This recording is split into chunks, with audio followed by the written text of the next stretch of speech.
Okay, our speaker this evening and our tire is a longtime club member, Bill Sargeant. Just a wonderful tire. So let's please give Bill a round of applause.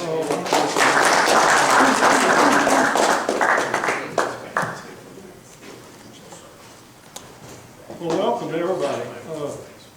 For those of you that were here last year, we tied 2 large dry flies, including a hopper. And this year we're going to tie 2 large dry flies, including a hopper. So I know it sounds a little repetitious, but they are quite different flies. And when I kind of had that dilemma of, what to tie that might not be too difficult for some of the people here, but might be challenging enough for everyone. I keep coming up with dry flies, and I ran that past some of my tying friends, and they reminded me that really most all the techniques we learn in fly tying we get from dry flies. We don't get too many different techniques from nets, or certainly not midges, and quite a bit from streamers, but dry flies is where we really learn how to tie. And so the first fly that we're going to tie is called a royal trude. And yeah.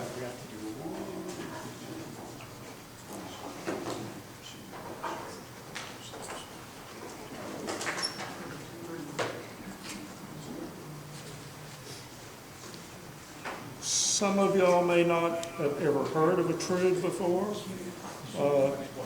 And the reason that I chose this fly really was to do a royal body. And why didn't I pick a royal wolf, the fly that we've all got in our fly boxes? The reason being is that the body on this fly is in 3 segments, and to get the proportions correct is difficult.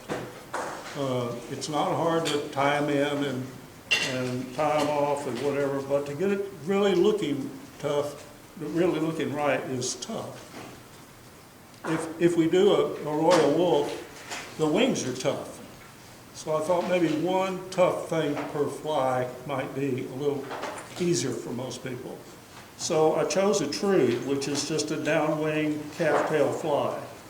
And for those of you that don't know about a trude, you might read this. It's, I think, the oldest hair-wing fly that's around. The original trude doesn't look one thing like what we're going to tie tonight. So it was originated way back over 100 years ago, and it looked totally different from this. The only thing that made it a trude was that its wing was tied with hair, but it was dog hair, which, doesn't really lend itself too well for fly tying. The trude is an attractor fly. It doesn't imitate really any one thing. It just looks like something good to eat. It can be mistaken for a hopper, a stone fly, or just any fly. We tie it from large sizes. This is an 8 tonight we're going to do. That's usually about as large as it's tied, but you can tie it all the way down to 14s or 16s. One of the things about royal bodies I'd like to bring up is, why does this thing work? I'm not sure anyone really knows. It's an odd combination of materials. We've got peacock herl, red floss generally, and other peacock herl. And I'm not sure that represents anything in the water. Some people think maybe the 2 bumps on there might make it look like an ant, but I think that's really a stretch. I think the reason this fly is so successful now is that we have confidence in it, and it's the royal wolf's called millions of fish. We fish it with confidence, and of course we did that with probably 100 other flies. They worked just as well, but anyway, the wolf is certainly a popular fly. So we're going to do the true. What I suggested to everybody that they bring white thread. And the reason I did that is that if you're not used to tying with floss,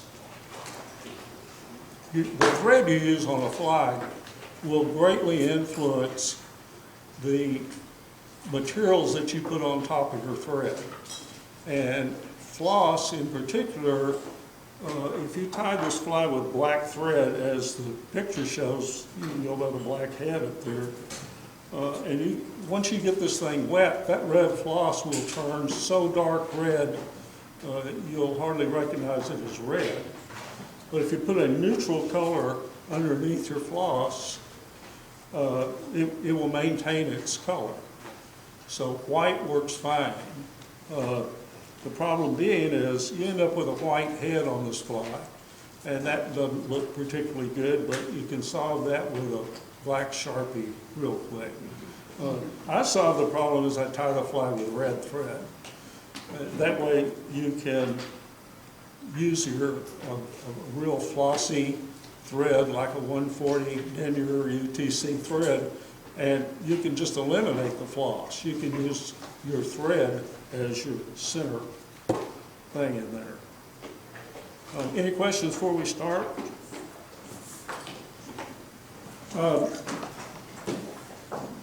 The hook that we have in our little package here tonight is an Argus hook, but it's exactly the same as a TMC 5212. I'm not sure this Argus hook is even still available, but the TMC 5212 is a very popular hook.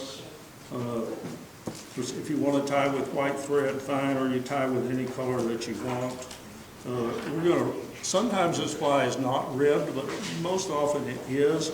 It's not ribbed here in the picture, I don't believe. But the rib just adds a little bit more gaudiness to it, and it's certainly a gaudy fly. We're going to rib it. That's about all. So if everybody will smash the barb on their hook and stick it in a vise, we'll get started.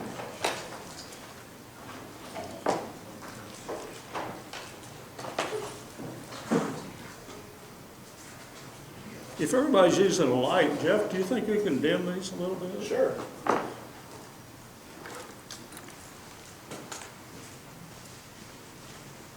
As I mentioned, the proportions on the body of this fly are difficult to get correct several flies in a row. So the first thing I'm going to do is I'm going to start my thread up here at about the 1/3 point, and that's where I'm going to eventually tie in my wing and my hackle. Yeah.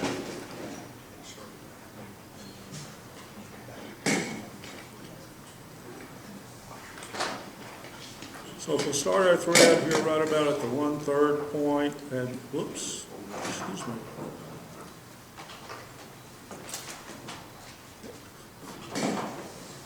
And then wrap all the way back to the bend, which is going to be right above the back of your barb.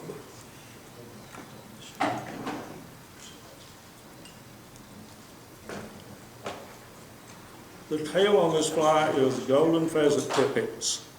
And if you've never worked with these before, you take them off this stem differently than if you were using, say, pheasant tail barbs. Pheasant tail barbs, we pull these off so we could keep the tips aligned, and then we'd snip them off the stem. Our tips are already aligned here.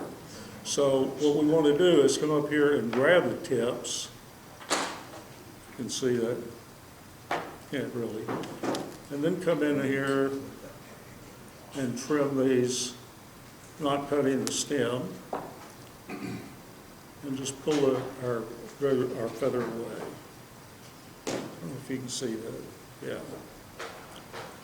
Then I'm going to switch hands, and I'm going to measure. And I want my tail on this fly to be a full hook shank length long. So I'm measuring from right behind the eye right where my thread is hanging, and that's where I want to tie it in. Bill, can you take a breath just for a second? Because a lot of people are kind of the thread tying in place. I'm Hold on. sorry. Go a little bit slower, please. Can you So a go little bit slower, please. Some Okay. people are still tying in their thread. Okay. I might mention while we're waiting a second, pheasant tippets. You can buy these things if you haven't used them before. You can buy them one feather each, like 2 or 3 dozen of them in a bag, or you can buy a patch. They come from the neck of the pheasant. These, where do we go? This is from a Lady Amherst pheasant, the same barring that you got on the golden, but then being a white color, they dye these, and like red, blue, whatever. So if you really want to make your fly gaudy looking, you can get all different colors of this stuff.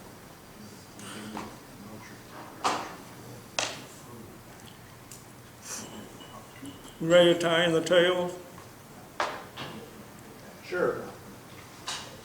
Is that a thumbs up? Okay. I measured my tail where I've got a full hook shank length. I'll hold it right over where my thread's hanging. I'll switch hands, and I'm going to do a pinch wrap. Catch this, and just tie those butts down.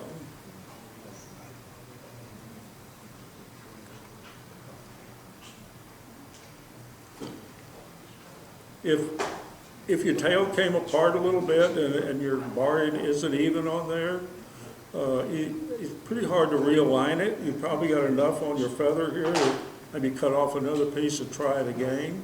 Because you really want to keep this nice and even. It just throws the whole looks of the fly off.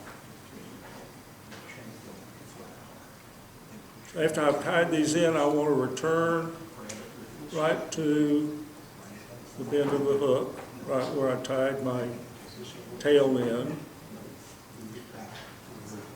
And I want to tie my rib in. There should be a little piece of gold wire in everybody's sack. Does everybody find this? I know it's pretty easily lost.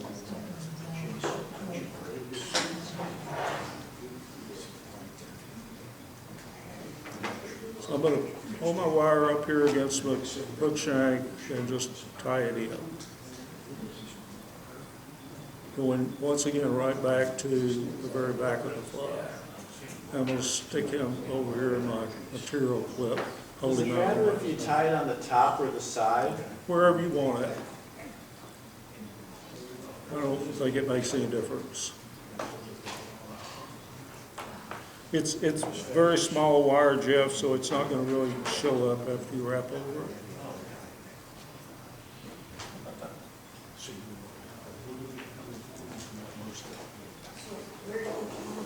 Would you repeat one more time where you tied it in and which way you wrapped? Repeat what? Would you repeat where you tied in your wire? Where I tied in the wire? Yes, please. But just any place along the hook shank where you've got it secured, and then wrap back to your starting point here right over the bend. So we're wrapping from the hook to the eye. No. Well, yes, you can wrap it up that way and then turn around and come back, and but your thread's going to end up here at the back of the hook. Okay. Your wire's here at the very back of the hook. This is going to rib your fly, Okay. so it's got to start right here at the very back.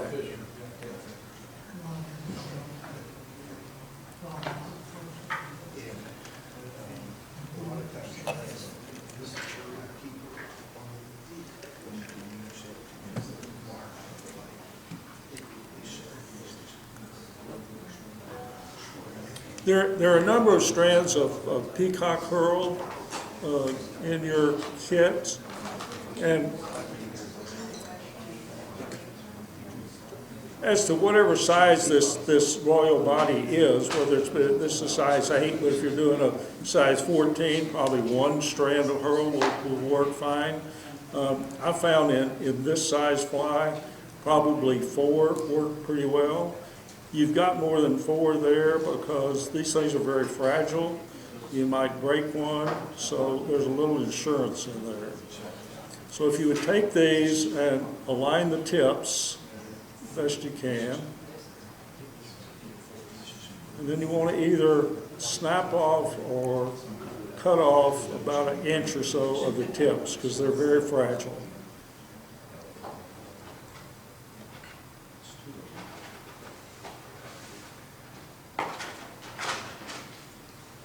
Then I want to hold these on the near side of my hook and just take a nice soft wrap over them. Catch them, 2 or 3 wraps, and right back to the bend of the hook. But since we're going to rib this fly, I'm not going to reinforce the peacock hurl. If you wish, well, we're going to twist this hurl, and if you wish, sometimes you will put the thread in with the hurl and twist it. But we're going to rib the fly, so that'll give us some reinforcement, and we won't reinforce it with our thread. Well, maybe y'all can see this, but I'm going to use some hackle pliers, and I'm going to come down here and grab these at the very end, and I'm going to twist them clockwise. But I'm not going to put a whole lot of twists in here. If you twist them too tight, you'll break one. I heard Dutch say the other day how he knew when you had twisted your dubbing twister too much. It's when the thread breaks. So we don't want to break one of these. If you do break one, it's not a problem. You can either take all these off and stick another one in there. You could probably go with 3. If you break 2 of them, we'll start over again. What else you're attaching here? I'm sorry? And I'm going to advance my thread to right at the point of the hook. And that's how wide I'm going to make my first bump. I'm going to call these things bumps. So I'm going to wrap this around here. I'm not going to wrap over the top of each other. I'm going to wrap right next to my last turn. And after you've made a couple of wraps, you might want to put another twist in your hurl.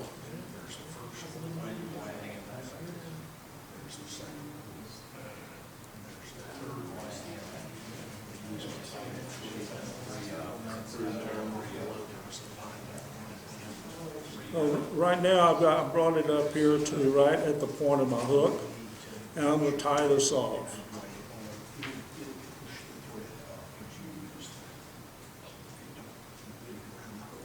Excuse me.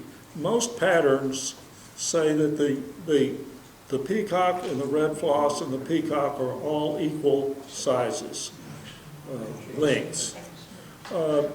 Sometimes I think this fly, especially in longer, bigger hooks, the red floss is a little longer than the peacock bumps. I think makes it look a little neater.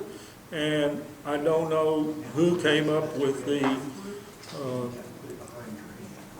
directions for how many or what size this should be, but that's fly tying. If you want to show a little bit more red in there, fine. Now there are a couple of different ways you can tie this. I've got this tied off. I can come in here with my scissors and I can snip this off. I can advance my thread and tie in my red floss, go back and forth, snip that off, and then retie just what I've got left here and make my forward bump of peacock hurl. Or some people will leave this and wrap over it with their thread going forward so they don't have to cut it, and then go back and put in the red floss. That can cause two problems. One is that this stuff hanging down there gets in the way. And secondly, when you're wrapping over this and then you're going to come back with your red floss, it's not going to cover, your peacock curls tend to show through the red floss. Plus it can create bumps in here so you don't have a nice smooth underbody.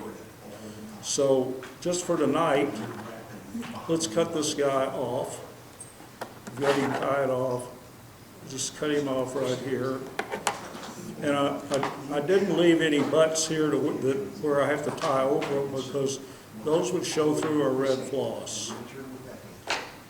So I'm going to go forward just about as far as my peacock curl is long here. And I'm going to tie in my red floss.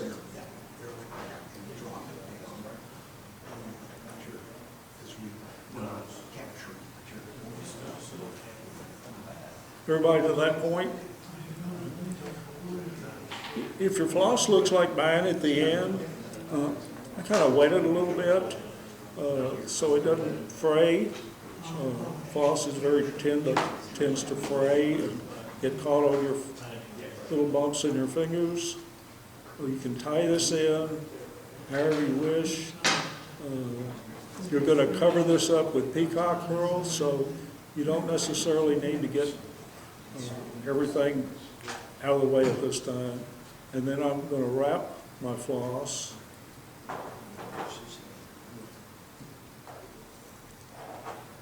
I'm making touching turns. I'm barely overwrapping a little bit, but mainly just touching. We go right down here to where my peacock curl was tied in. And I'm going to go back. I'm trying to keep a nice, smooth underbody.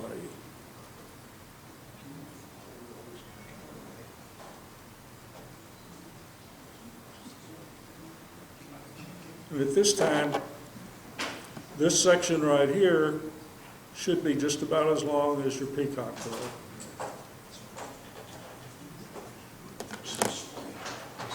And I'm going to tie this off.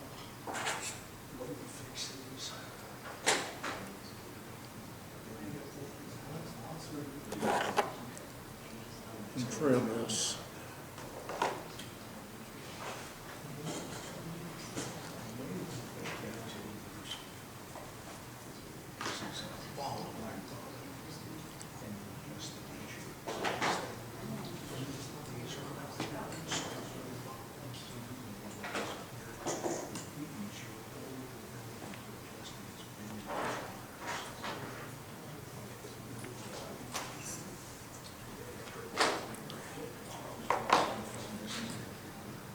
Not tonight, but in the future, if you don't want to use the remaining peacock curl that you used for the butt of the fly, if you think you're getting a little too much into the butts, start with some new peacock curl if you think it looks a little bit better. But tonight we're going to do the economy version. We're going to go ahead and use these. We're only going to do like 3 or 4 turns in here, so we should still have enough nice hurl left here.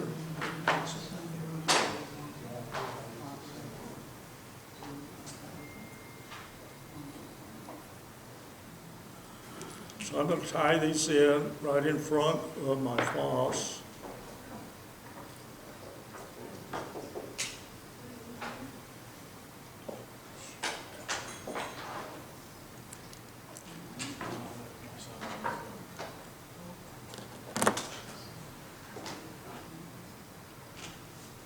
I'm going to retwist a little bit.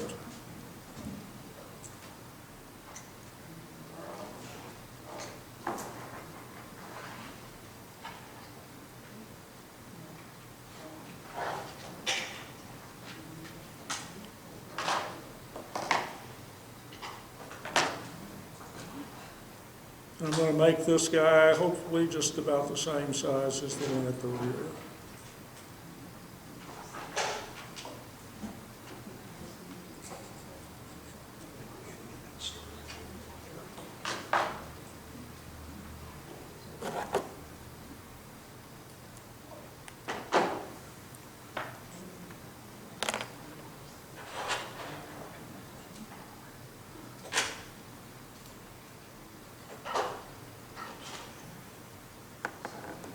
This is when Jim Woodman was supposed to tell me to rib the fly. He saved me last year. I usually forget. Well, I have this gold wire hanging out the back after I finish the fly. But now is the time we're going to rib. And we're going to counter wrap this. In other words, instead of wrapping it counterclockwise, we're going to wrap it instead of wrapping it clockwise, we're going to wrap it counterclockwise. Now, I'm going to put just one wrap through my peacock curl, so I'm going at a pretty sharp angle. And then I only want to put 2 wraps showing here through my red floss. I want red floss to show more than wire, if that makes any sense to you.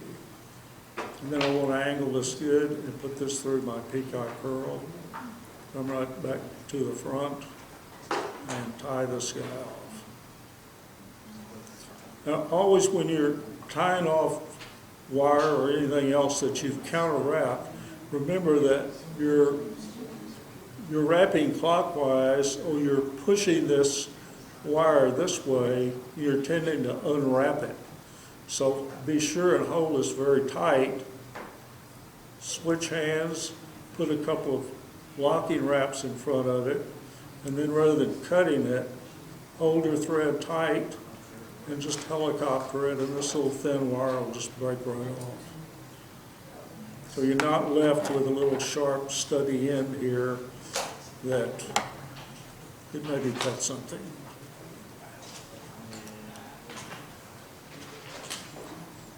We'll let everybody catch up here. Maybe everybody's caught up.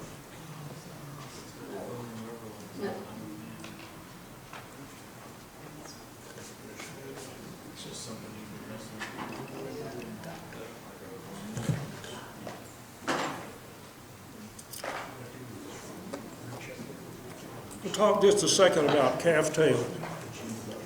When you buy a calf tail, quite often it's got some brown down here at the bottom. Unless you want to tie brown calf tail, I cut that off, get rid of it. The tip of your calf tail up here is not usable hair. It gets too long, it gets straight, and when you get right up here to the tip, as you can see, it gets real curly. So none of this stuff makes good wings.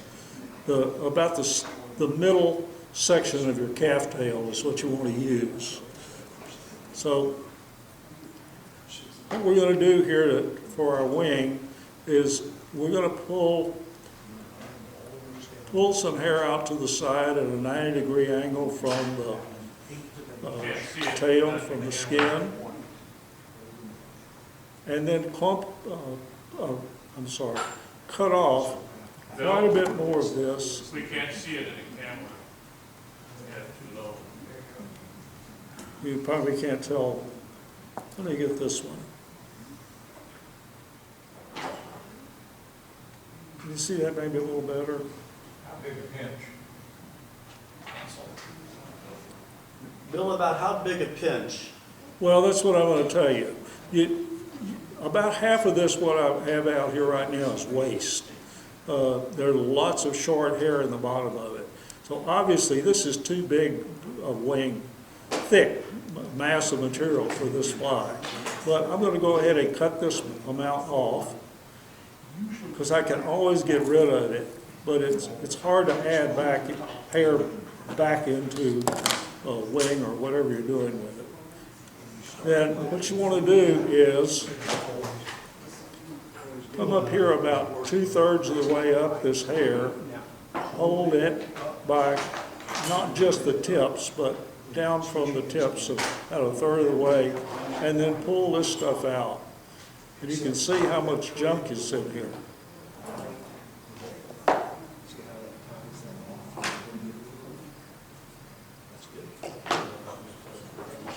And then look at your wings. Now it's wild looking right now. But we're gonna put this stuff in our hair stacker and try and even it up a little bit. Calf tail is hard to stack because it's so wiry that it doesn't want to move around in your stacker and even the tips, but it will somewhat, and it'll get better looking than this. Now, the length of this that you want is from your tying point, you want the tips of this hair to come right to the middle of your tail. So be sure that it's long enough at this point that you've got enough hair here in length, to make your wing. So what I'm going to do is, for those of y'all that don't use a hair stacker a lot, put this stuff in tips first. And does everybody have a hair stacker? I have some extras if you need it. Anyway, then tap this thing.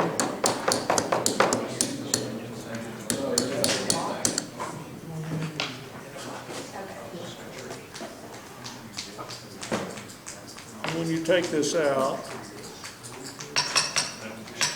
you want to grab the tips with your thumb and forefinger, pull this out. Then you're still going to have some trash that you get rid Bill, of. hang on, let everybody get finished stacking their hair before you keep Okay, talking, if you don't good mind. idea. Come on in.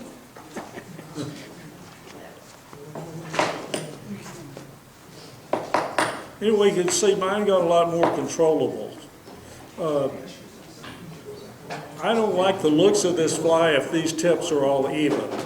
It just doesn't look real good. It looks better if this is a little gnarly looking out here. It looks more natural to me.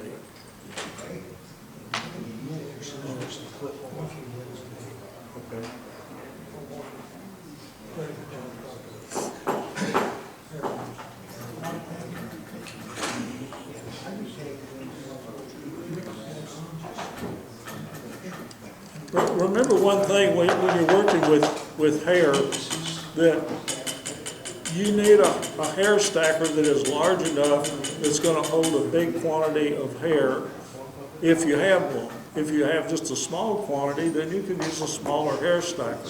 But you've got to have enough room in this tube for this hair to move around here and settle to the bottom.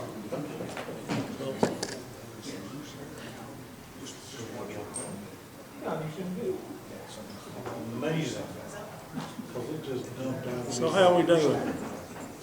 Everybody ready to do this? Okay, I'm going to hold this guy up here and measure him, holding him right over where my thread's hanging, to where my tips are just about to the middle of my tail. I'm going to switch hands, and I'm going to put a couple of wraps, not real hard at first, and then pull this right back toward me a couple of times, and then I'll go forward just a couple of wraps forward, but don't go too far because we got to trim this off and we've got to keep it all out of the eye. So see if your hair is still on top of your fly. If it's when you first start to tie this in, back this off a little bit. I have a death grip on this stuff. My forefinger's on the far side of this hook, and I'm not going to let this hair go around there. So when I'm putting the thread here, I am not going to let that thread pull my hair around the hook shank. If you'll hold it there, you can beat it. Otherwise, it's going to want to roll around. And if you don't make your wraps tight enough, it'll roll as you're doing the next step. So we should be right up on top, and we should be able to see our body from both sides.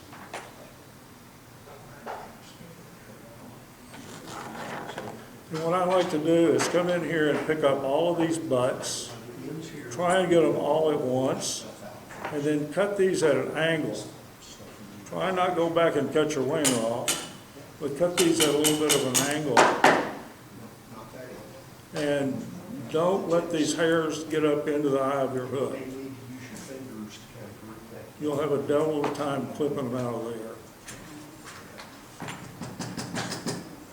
Now, I like to, on anything, any hair wing fly that I've got butts here, I like to put a drop of head cement on it before I cover it. Oh, I'm going to do that, and just an extremely small amount. But if anything's going to happen bad on this fly when I fish it, and my thread loosens, stretches just a little bit, is this wing can slip out. This is still slippery stuff. Oh, be sure it's in there tight and with a little glue if possible, and then wrap over your butts to where you get a nice smooth ramp here for your hackle to go in. I'm right back here now to the base of my wing.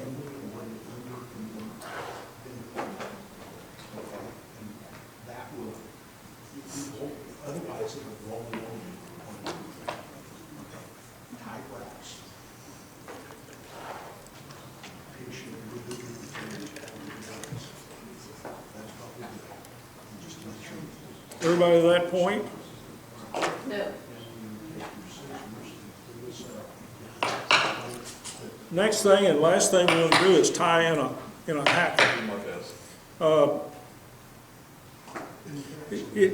I didn't mention to start with, but you know, right now this fly is a Royal Coachman,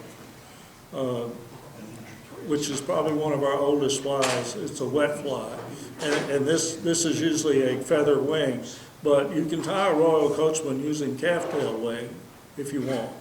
But you tie it to as a wet fly. But what's going to make this a dry fly is we're going to heavily hackle the front of it. So take the piece of hackle that we've got in here and go down toward the butt. You don't want to get into the fluff, but right above the fluff, cut that off, and then strip about a quarter of an inch or so of the hackle barbs off. We've got something that looks like that.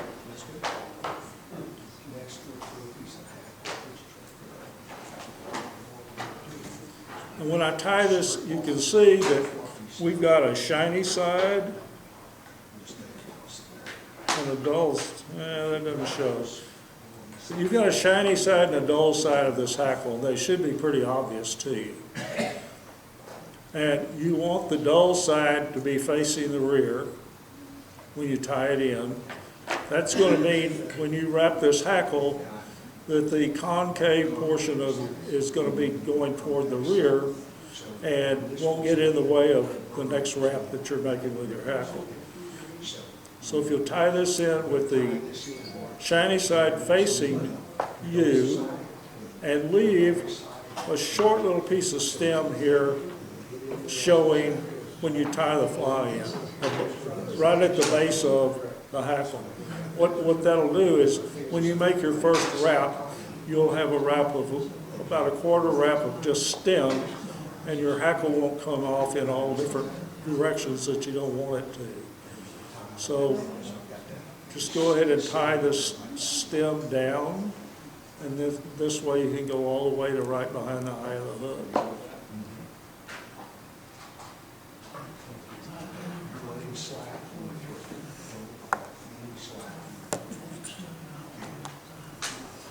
This hackle is short enough to where I'm going to use hackle pliers to wrap it. If you're a little bit longer than this, I'd use my fingers. I always feel like I can control the hackle better with my fingers, but I'm going to use a hackle plier, and we're going to use, practically all of this feather.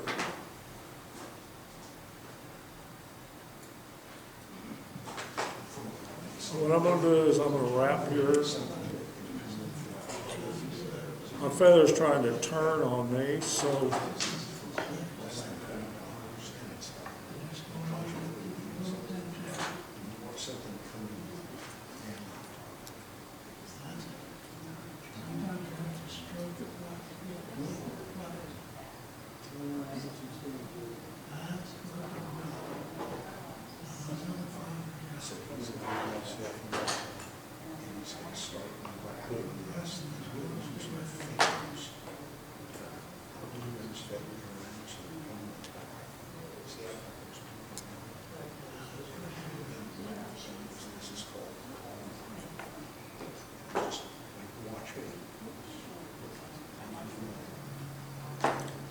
You want to wrap your hackle right, each stem wrapped right next to the other. So you get just as much on here as you possibly can.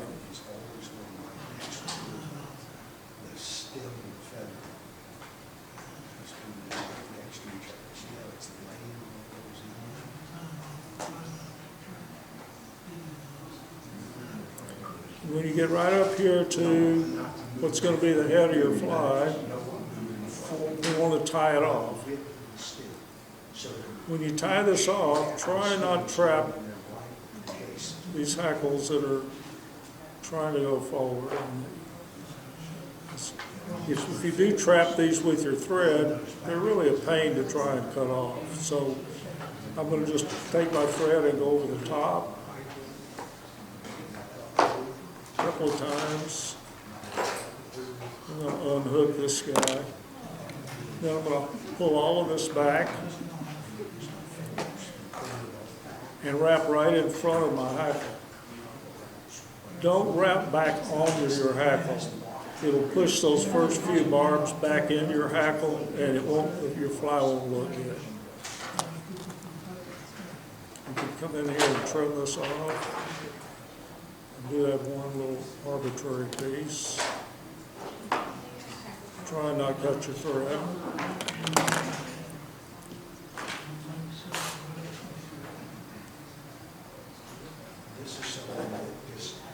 And build a little thread head here, and then whip finish it.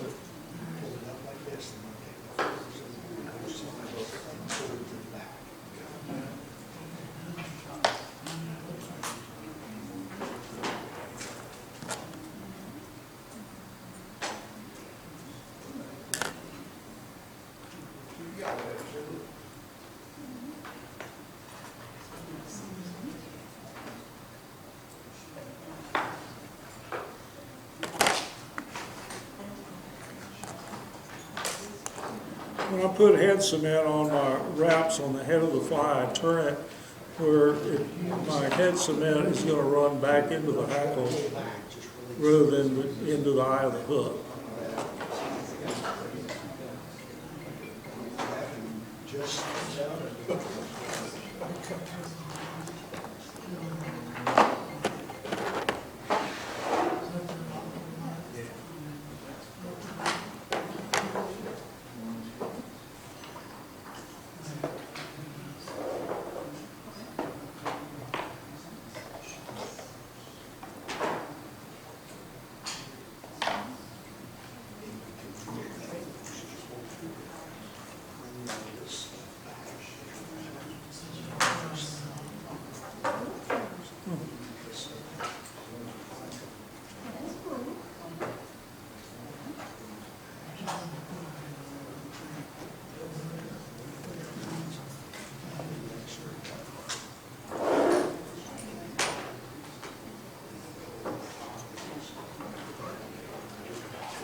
pretty fly.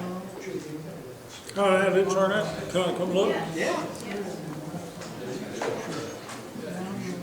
It looked good. I think my wing, rather than being on top, collapsed How long does it, around yes, the I hook don't shape. know. But it's still okay. Oh, okay.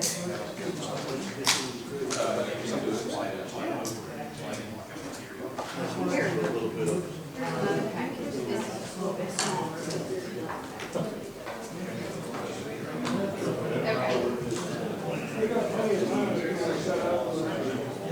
Yes, sir. Too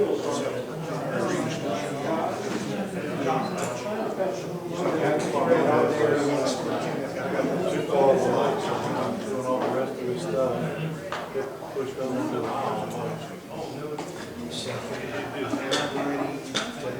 took my box, you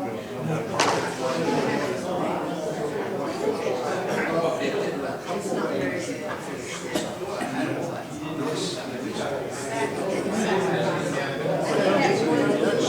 yeah.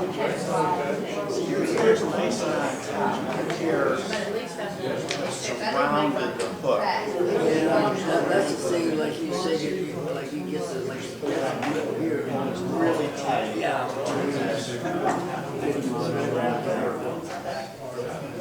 Jerry, let me see yours.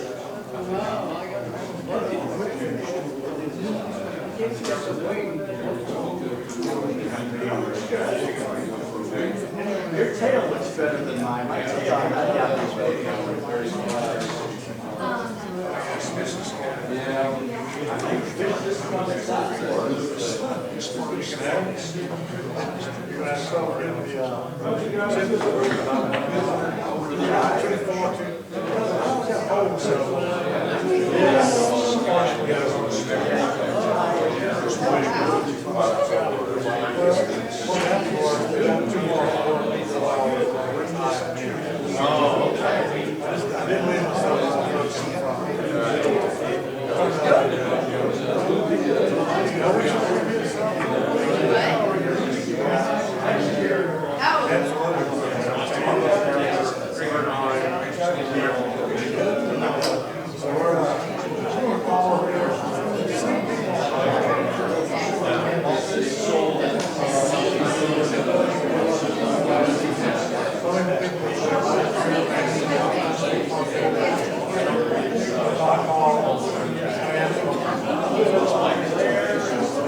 They died, everybody.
Looking at yours, I think I got just a little bit too much calf fur in there, huh? A little bit too much calf fur. A little long. Just did that. Yeah, well, probably not too much, but a little long. It's a little too See the rest of it. Yeah. Need a bigger bump here. Yeah, got a little thin on me right there. That should imitate this one. Yeah, I didn't have enough thread wrap. I realized that after. Okay, cool. It's First not- time, I'll take it. It's not an easy fly to top. It's fun. Portion wise. Yeah, that's what takes. That's what I think is going to take some work to get those proportions. Yeah. You know, you can draw it out on this paper. You know, That's a good one. because I always tell somebody what's not. Especially your first go at it. Well, you got to tie a bunch of these things to be able to say, that's going to work here and this here. Yeah. Okay, cool. Thank you. That was a neat time.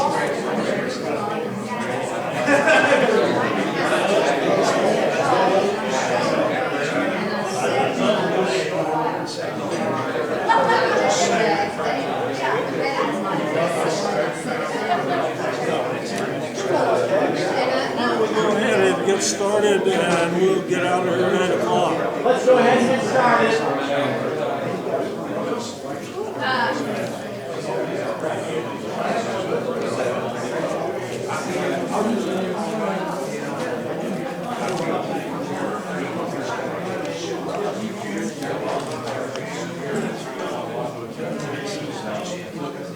Hey everyone,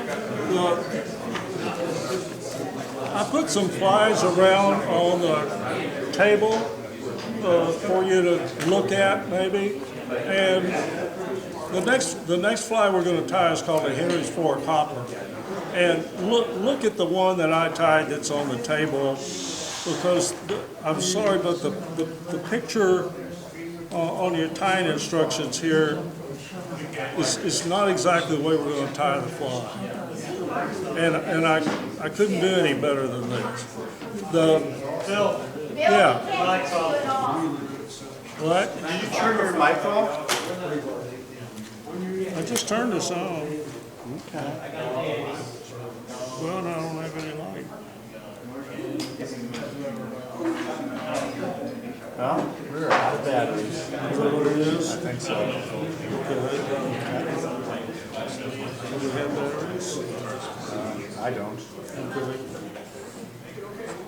I'm gonna call the AV guys if you get us a battery, but for 5 minutes or maybe the next hour, I'm talking without speakers. Okay. Let me try to speak to the AV guy.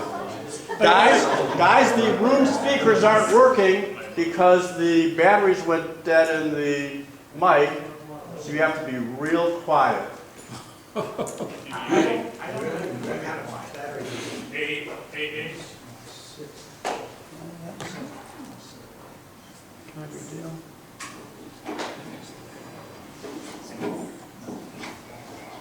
Something's coming out. Testing. There we go. Then it goes off though. Hear you. Let's try it temporarily. Now it should work. Testing. If I can hear you anyway. Jerry said he could hear it. Anybody can hear it. Okay, let me back up. The Henry's Fork hopper, I just put one on, I think, each table, so you kind of got to look a little bit. But the picture in the sheets here that I handed out, I know don't look much like what I tied as a sample. And the recipe is on the second page right down at the bottom. It's what we're going to follow tonight. And that shows Henry's Fork hopper variation. And it's a big variation. The reason being, the Henry's Fork hopper was developed back in the 70s by a guy named Mike Lawson. And most of you know who Mike Lawson is. If you don't, he's a native Idahoan and has fished the Henry's Fork River all of his life. Probably the most authoritative person on the Henry's Fork. He's written a number of books on the Henry's Fork and Spring Creek fishing and flies to fish there. And he had up until I think '99 Henry Fork Anglers, which he started and owned and sold, but he and his family still run the store. Good fly shop, guide service. I've never met Mike Lawson, but I've never heard anything but nice things about him. I think he's a nice guy and not really an old timer. He's not that old, but he's been doing it all his life. And this is probably, he has a number of flies, a number of patterns. This is probably his most popular or famous. And what he does on this fly that's rather unusual on his fly, not the one we're going to do tonight, is he makes an extended body out of elk hair. And he has a video on YouTube, and when you watch it, you can see why we're not going to do that tonight. It's difficult. It's not so difficult to do, but it's very difficult to do and make look nice. But using the elk hair gives the fly flotation. It sits, as Mike says, in the water and not on the water. So it looks more like a hopper. And also, I'm not sure whether he developed what's called a bullet head, but he was one of the first to really popularize the bullet head on flies, of which the Madam X, which is a very popular fly, also has the Thunder Creek series of flies, or bullet head flies. And it's where the hair is tied in backwards and then folded back. And we're going to do that portion of it tonight. The portion we're not going to do, the elk hair body, we're going to substitute, and we're going to do an extended body out of poly yarn, but the same body that Dave Whitlock does on his Dave's hopper. So if you've ever tied a Dave's hopper, or if you want to learn how to tie a Dave's hopper, we're going to do the extended body just like on a Dave's hopper with poly yarn rather than elk hair. Another change in the fly is that instead of using a feather for a wing, we're going to use a synthetic wing material. It's probably easier to work with, less preparation, more durable. Mike Lawson doesn't put legs on his fly, or he didn't originally, but the ones that you find in the fly bin now, most of them have legs, and we're going to put legs on it tonight. We're not going to knot them like this picture. We're just going to put regular X legs on there. So go by the pattern, or the recipe really, on the second page. We're going to use the same hook that we used on the Trude. Let's see where my stuff is.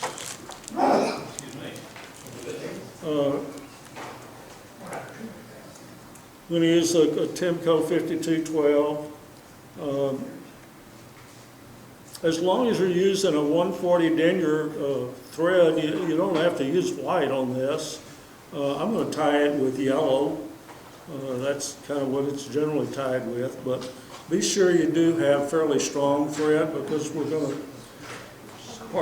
to have to tie down some deer hair. Where the underwing that Mike Lawson puts on his fly is yellow elk, but we're going to use yellow deer hair. It just makes no difference in the fly whatsoever. Other than that, we're going to do just about the same thing. So, in your little packet, you should have a hook and some poly yarn, a little piece of little tiny hackle. If you don't want to use your real nice size 18 hackle on this fly, you can use any size and just trim it. It's doesn't make one bit of difference. It'll help float the fly just the same way. So if everybody will mash the barb on their hook and get it in your vise, we'll get started. I don't believe I had the mic on last time. I don't think it was No, working. we heard you. It was on, at the It's start it coming- was. It's coming through the mic, Bill. Okay.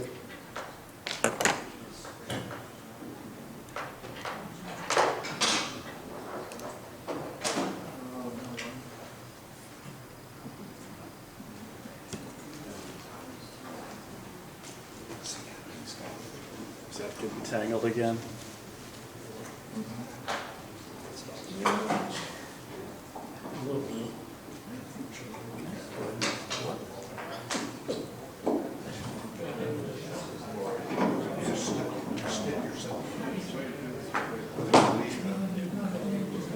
Thank you. You're welcome.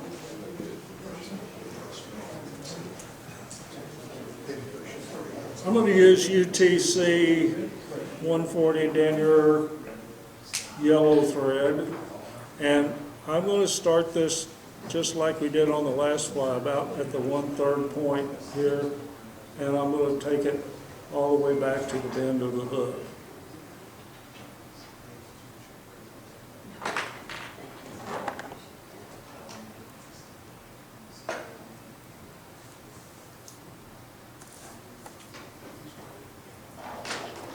The first thing we're going to tie in is our piece of poly yarn.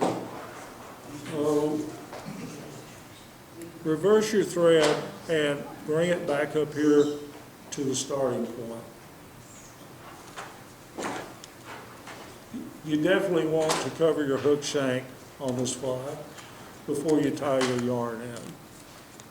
Poly yarn is slick, and it will want to rotate around here, and when you're wrapping your hackle, you don't want it spinning around. So we're gonna tie this yarn. If it's a little frayed on the front, trim it off nice and square. And I want to tie it in right there at that point.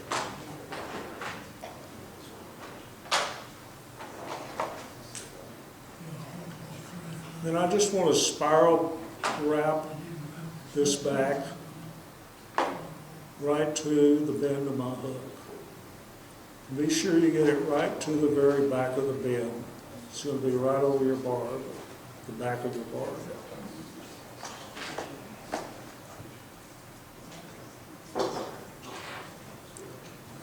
And we're going to make an extension with this stuff. Well, what I'm going to do is come in here and pinch this and pull it back about 1/4 of an inch, where I have a little bump like this. It's supposed to be the butt of the hopper. You have more poly yarn, please. No poly yarn? Jim, I got plenty for you. Yeah. That's a little rough looking, but it'll work. Good.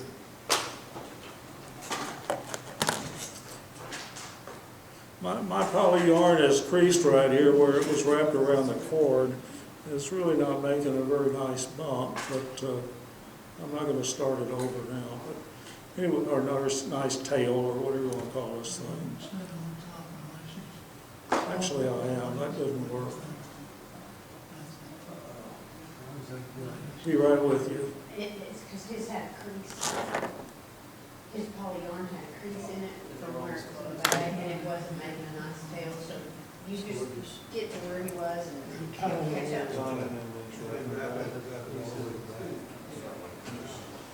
His And be sure when you make your little extension here, that your thread is all the way back to the bend of the hook.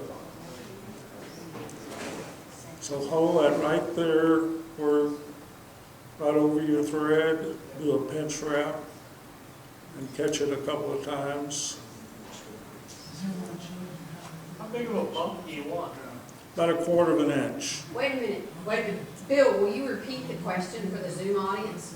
Do what? Would you repeat the question for the Zoom audience and then I answer? said, how much bump do I, or extension really, do I want back here? Looks like about 1/4 of an inch.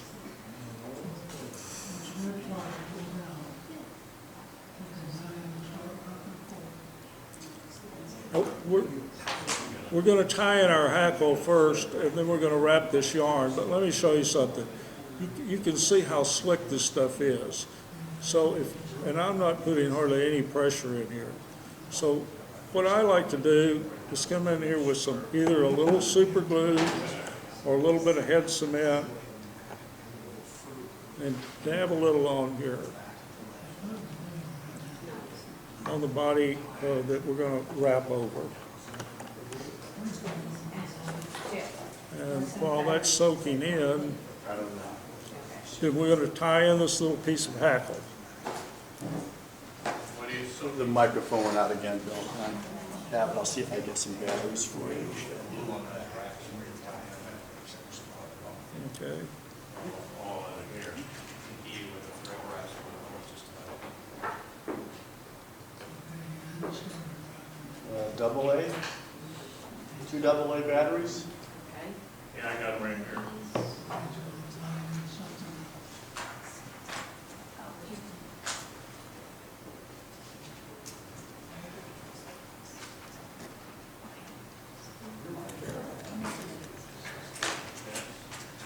Well, I have them. These, when you see them, Keep going, I'll catch up with you. Okay. We're going to tie this little skinny piece of hackle in here, and this is going to be really our rib on the fly. So rather than just strip off of these bottom barbs, I want to cut this one, because this little thing is liable to slip out on me. And Testing.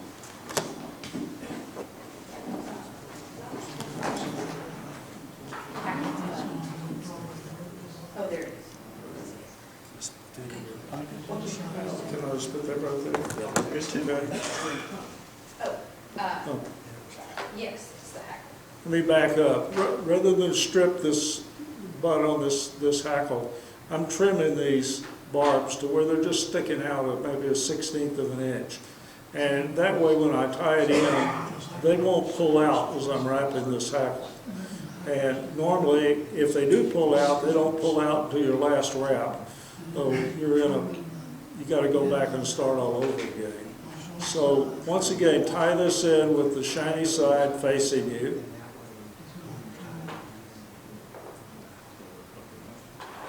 Lift this poly yarn out of the way and tie the stem down right against the hook shank.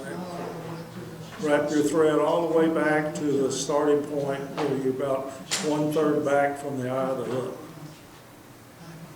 Your hackle's just hanging back here for you.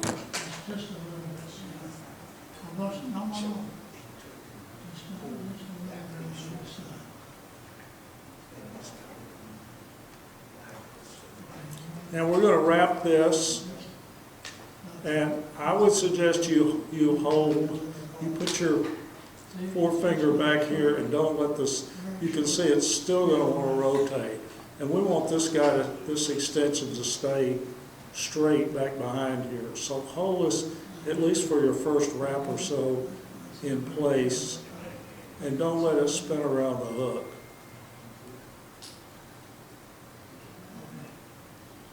I'm going to keep holding it, and I'm going to overlap this just a little bit, but I don't want to build up a big fat body, just enough to where I've got a body.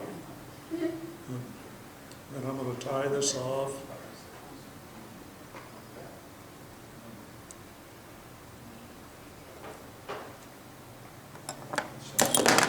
Excuse me. Trim this, and then I'm going to straighten this guy.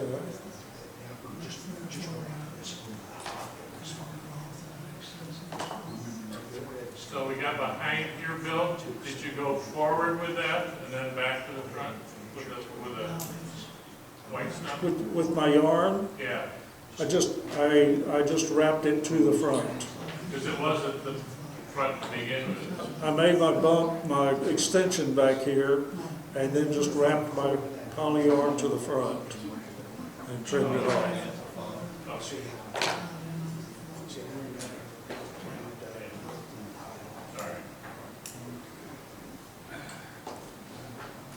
When I wrap this hackle, I don't want like touching turns wrap. I want to make this more of a rib than real dense hackle. So really, once again, I'm going to hold this while I wrap this, and I want to get maybe 4 or probably about 4 turns of this is all. I want it to cover the body up totally.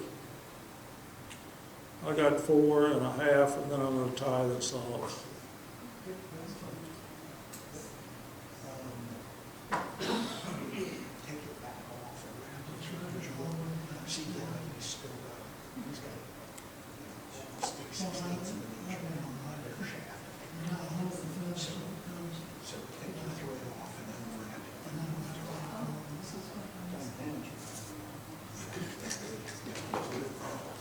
Everybody should have a piece of yellow hair. This is body hair, and it's most of it's deer, but there is some elk. This is a piece of elk. It's kind of hard to tell them apart sometimes, but when they dye body hair, you get these muted tones. They're not bright yellow. So you only get those really bright colors when you dye belly hair on deer. So this is a nice muted, hopper-looking color stuff. We want to tie in an underwing. So we don't want a whole lot of this. Not a great big, maybe 25 or 30 pieces of hair. Trim this off right at the hide. And then we're going to stack this.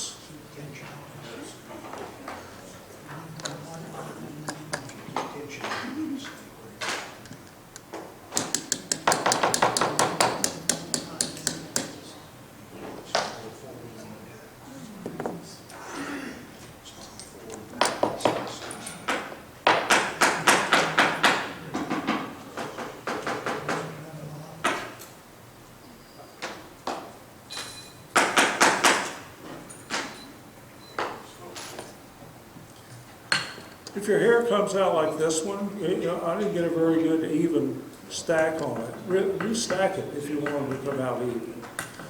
They may never do any better than that, but at least give it a second try.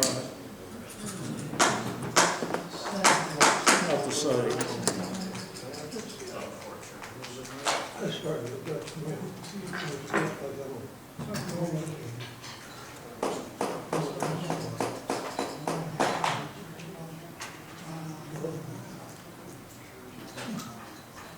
I want to tie my wing in right where my thread is hanging. Bill, Yes. we got several people here that are about a step and a half behind you. Just hang on a second, let them catch up. I'm sorry, what? A couple people are behind, Oh, just okay. hang on 1 minute, let them catch up. Okay. We're running fine. We got plenty of time.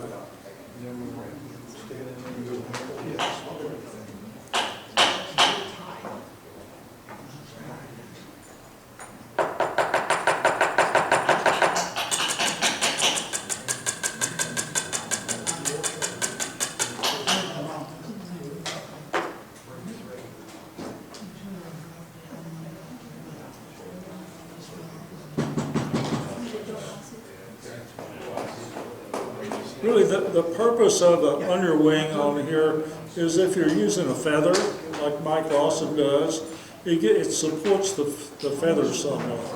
On our synthetic wing material, it doesn't really need any support, but some of this is going to kind of creep out from under the edges of it, and it's going to just maybe buggy it up a little bit.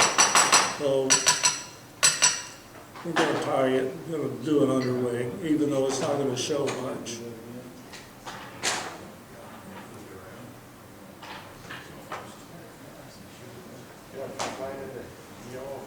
Yes. Yeah, we haven't done that yet, Richard. We ready to do this? Not quite. Somebody was banging away. Bill, one more minute. Sure. I'm in no rush.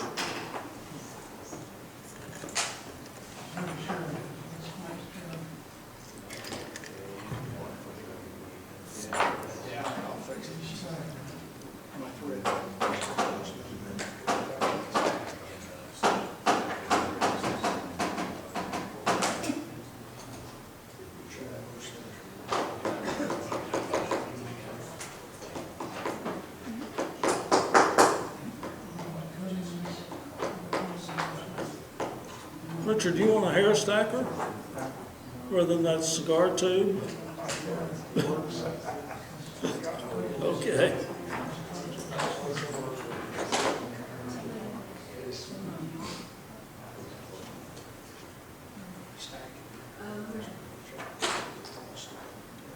We ready to go forward? Okay.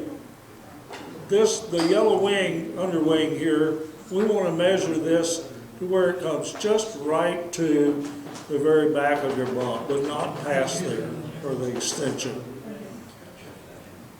So hold that right on top, switch hands. Put your firm wrap around here, but not real hard. Then another one, and then pull the thread right back toward you. You're holding this, once again, you got a death grip on this hair up here. Put another couple of wraps around there, and it should be right up on top.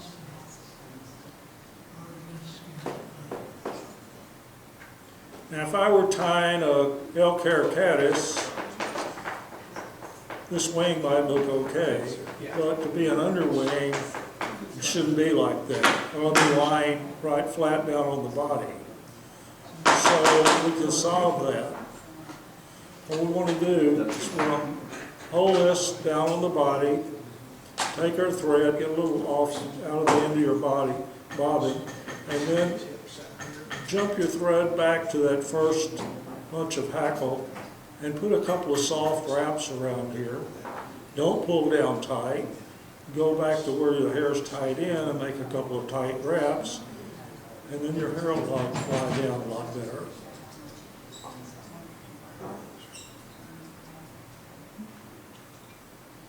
You can do that with any hair wing fly. If it pops up real big on you, some people like it to look like that on a simulator or caddis. But if you want it controlled a little bit, you can just wrap back on it, not put a lot of pressure, and then your thread will hold it down some. And we want to trim all these butts off, just as flush as we can get them.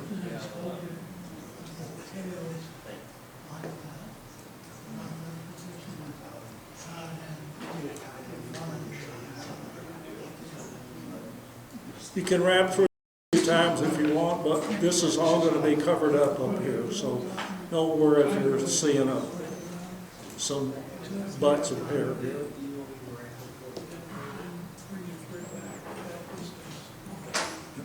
Now, right at this spot, not back here where we calmed our wing down, but right in here, we're going to tie our overwing.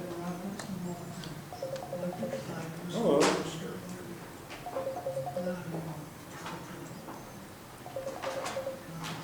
Is this somebody talking to me? He's got something's like a, Oh, I'm sorry. This gives me the definition of worry. That's my daughter from Mexico City calling us. Se habla español? Shut up. Oh, Jeff, if you want that, I mean, We're good. okay. We'll all join in on the conversation. It'll be nice. we got a synthetic wing here. And what we're gonna do is, we wanna fold this in half, but when you fold it in half, don't crease it real hard, because we still want a little tint to show in here. Be sure you folded it right in the middle and you got the same amount on both sides. You got it where it'll hold its shape like this, but it's not creased real hard down the back here. Then take this guy, and from the open side here, take your scissors and cut it at an angle. You can round it a little bit to where maybe now it looks more like a little hopper wing.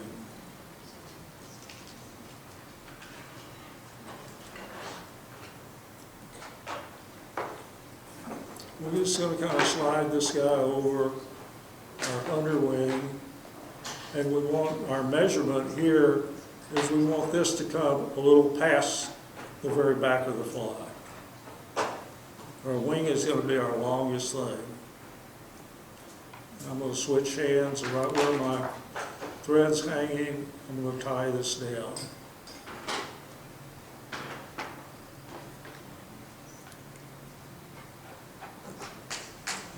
And check to be sure you have the same amount of body showing here that I have here, just about, pretty close.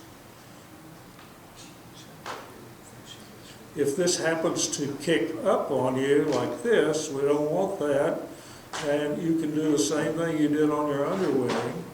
You can jump this back here a little ways, put a little loose wrap around it, and then go back in here and it'll hold it down.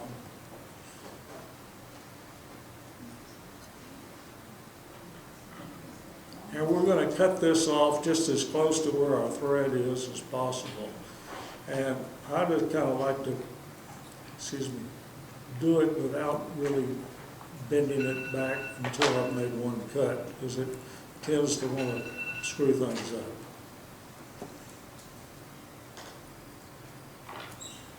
If you can bind this down, fine. If you can't, it's really not too important because it's going to be covered up with hair.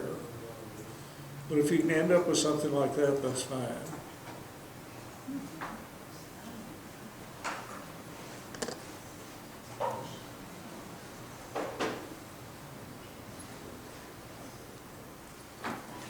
Everybody got a little straw in their bag? Mm-hmm. Well, you may or may not want to use it. I'll show you when we get the elk hair tied in. This is one fly where we're going to crowd the eye of the hook. What you want to do next is cut you off probably about 3 times as much of your natural elk hair as you did of the yellow.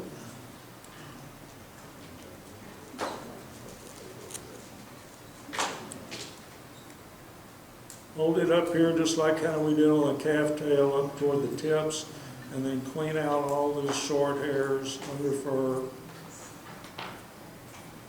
Can you show your, can you rate, yeah, okay, thank you. Be sure you get all of these out on this fly, because when we fold this back, if you got a short hair in there, it's going to pop up and it's going to ruin the whole head of the fly. It looks. So once I get that cleaned out, I'm going to stick this in whatever this thing is. You see how wild looking this is, you think, well, I'll never make this thing look good. But actually, I fool around with most of the elk that everybody's got, and it all stacks and comes out even, comes even pretty nice. Okay, before you take this out of your stacker, maybe I should say, do not take this out of your stacker. You want to remember that every time that you take hair out of your stacker, you want to take it in the direction that you want it to be tied in. this time the tips are gonna go out over the eye of the hook. Yes, ma'am. Did you put in the butts or the tips first in your hair stacker? Always the tips. Okay. But then when we take it out, the tips are gonna go forward. Usually they're gonna go back to the back for a wing, but here, they're gonna go forward. So, when you get them straight, this is a little awkward for me because I don't usually, this is my tying hair, not my material. But I got my tips pretty even. I'm gonna take these out.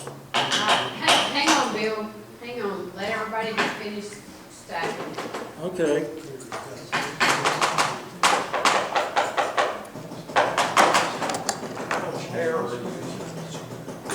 Huh? Would you hold your clump up again?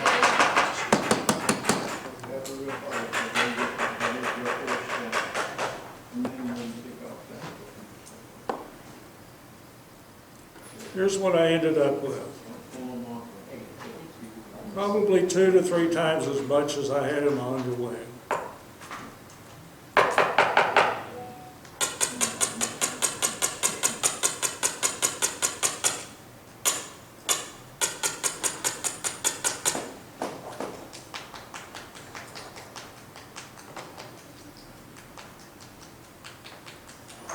I want to tie this hair in right where my thread is hanging, right here, right behind the eye of the hook.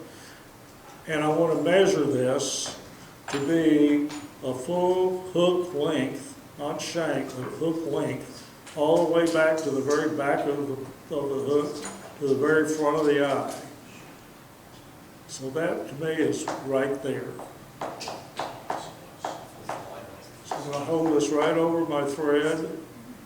I'm going to take a kind of a soft wrap and catch it another time, and then I'm going to pull back on it.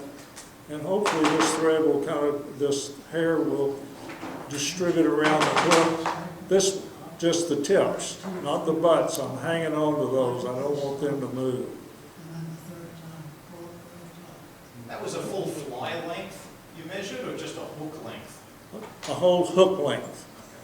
Right back to the very back of the bend to the very front of the eye.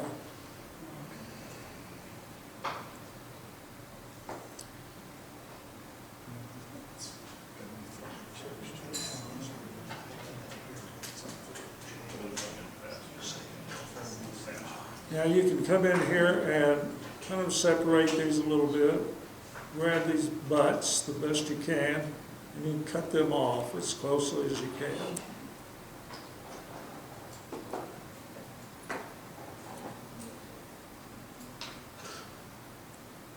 Once again, they don't have to be real flush here because we're going to cover them up with this tips of the hair.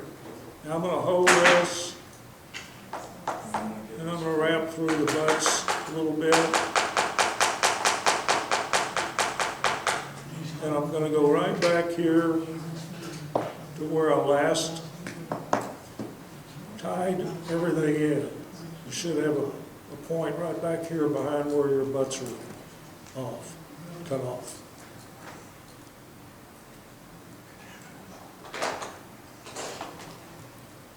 And we're going to fold this hair back. So what you can use a straw at this point, but first thing you need to do is kind of take your finger and go in here and kind of push these things back a little bit and see, well, my hair is fairly evenly distributed around the hook.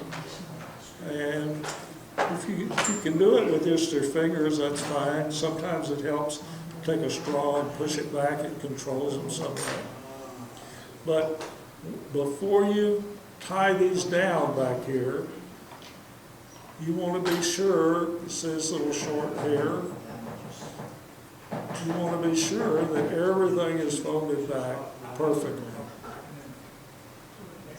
Because your fly will really look trashy if it's not.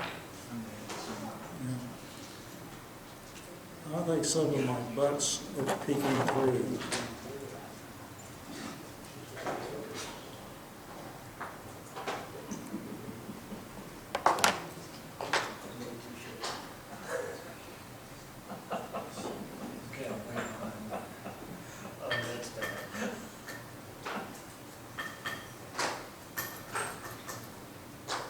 Can you find the eye of your hook? But you don't want to Here be, somewhere. well, you should be able to work it around, maybe push back with your thumbnail a little bit, but you don't want hook shank exposed to you. All you want to see is the eye of your hook, just enough to get your tippet through.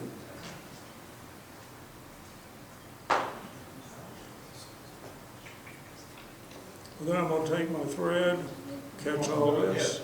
You want to put the head up on top? What's that? You want to put the head up on top? No, I want it all the way around.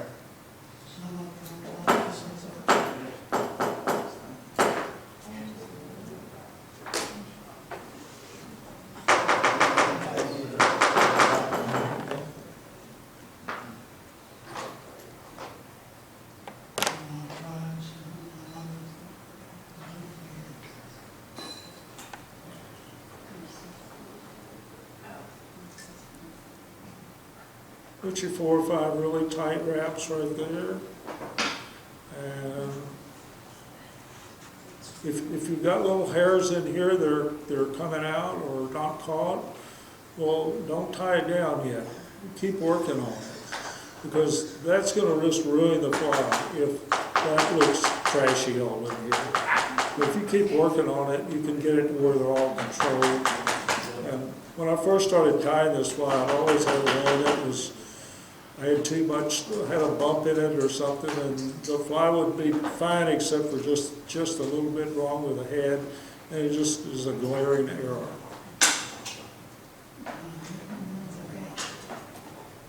So we put, except for our legs, we're finished. So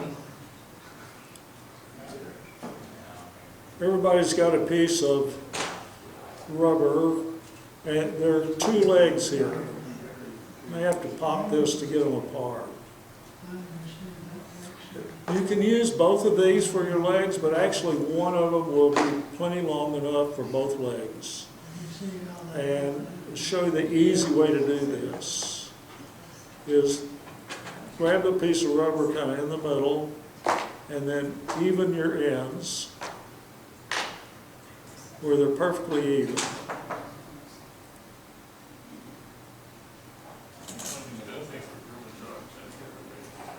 Take your ends and measure them as to how long you want your back legs. And I want mine to go right back to the back, very back of the fly, maybe a little further.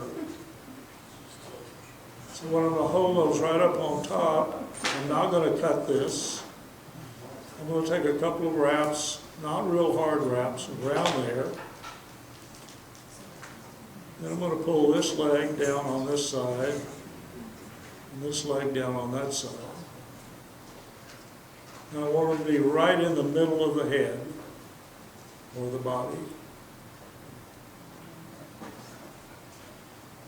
Once you get them right where you want them, then put your 2 or 3 hard wraps on here. And I know I don't want my front legs this long, but so I'm just going to come in here when I cut this. I'm going to trim it like that. And you can do these whatever length you want. Still probably a little long.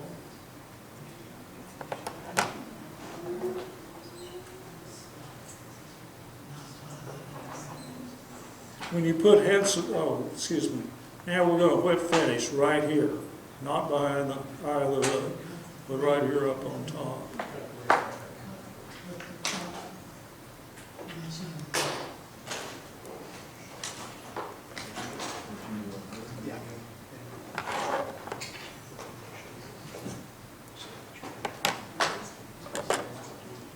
Be sure when you put head cement on your thread wraps that you get them where the rubber legs are tied in, or they will be prone to move around